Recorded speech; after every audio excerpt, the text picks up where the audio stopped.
I then watched the movie All of Us Strangers because I love Andrew Scott from Fleabag. And I was like, and I'd heard a little buzz about it. It profoundly affected me. Oh, wow. Okay, so it is also a movie about extreme loneliness.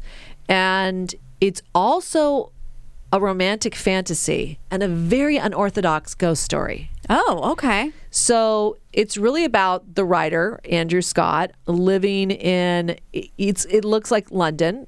It's a very secluded life in London, very, private. And he's a screenwriter and he's working on something. And the pace of it in the beginning is very, I don't want to say slow. It's very intimate, very quiet, not a lot of dialogue. And you're sort of like, where is this going? Like, what is, you have to stick with it.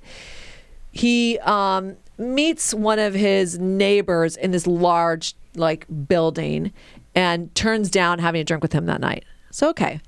And he decides to go back to his childhood home, which is in one of the suburbs of London. And the house is abandoned or at this point empty. And he goes in and he basically, you realize he's having a experience and you don't really know if this is real or not and whether you believe are ghosts or not. It's his parents. Oh, and okay.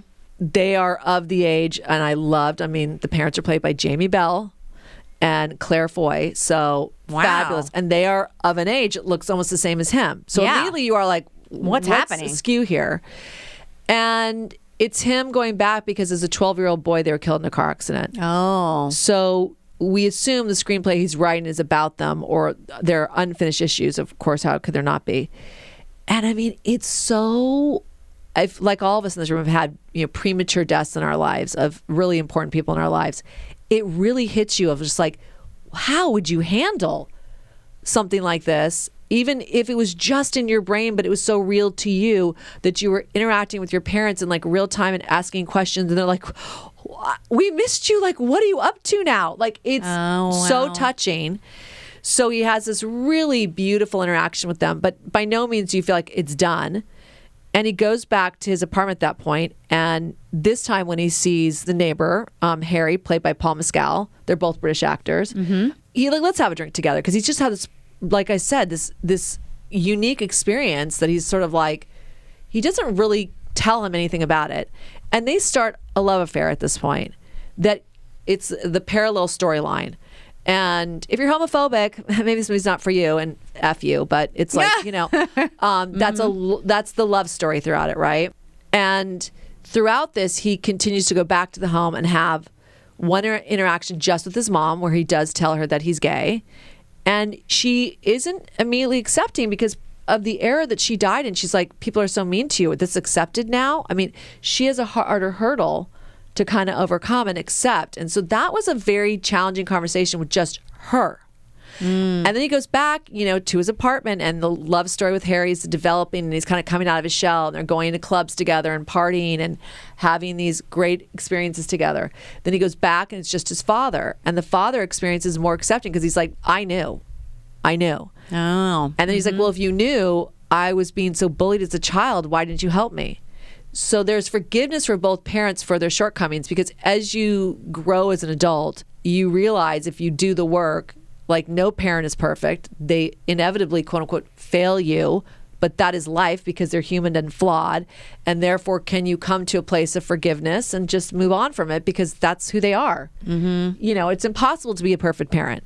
So, well, that's not true. We got Mary Kilmont. She's great. Our mom is perfect in every way. I honestly, we do another podcast where we do interviews with our mother. To be a mother of 8 children, you could never be stretched that thin and be like, quote unquote, a perfect parent. You literally, physically, that would be impossible. So as an adult, you realize exactly that. You realize I was number 4. There are 4 kids after me that needed her undivided attention at particular times. So it's impossible. It's the classic doing the best they can. Yeah. So during this process, he's also writing, the love affair is developing, and the soundtrack is absolutely fantastic. And it's more of the era, I think, of his childhood at 12. And he has a Christmas evening, once again, ghost interaction with them. That's where I went oh God. It was so good.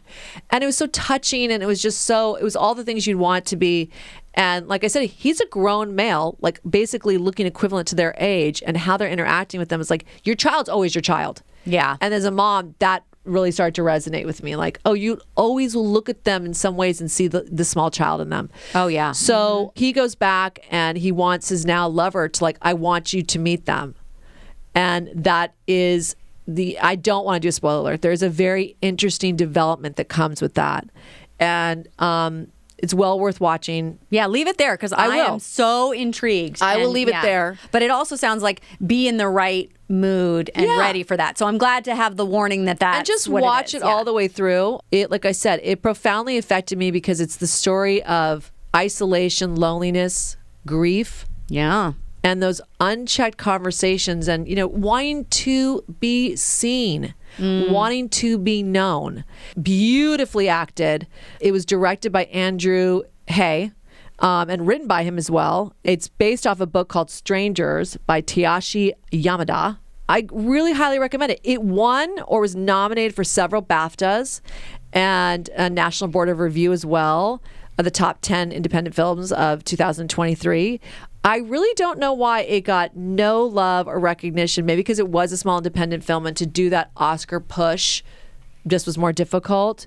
But it really is a beautiful film distributed by Searchlight Pictures, and I highly recommend it. I just wanted to chime in and say Paul Mescal, he was in Normal People, and he was so good. That was an amazing series. Like I said, no spoilers, but he, in a way, will break your heart. He's amazing, and I am looking forward to seeing this. I will say, I did see a lot of press with the two of them, and they were hysterical in press. Like they were like their chemistry of just being like friends and having fun which is very not what the tone of this movie is, but amazing to see the two of them together. So even that, you're like, okay, these two.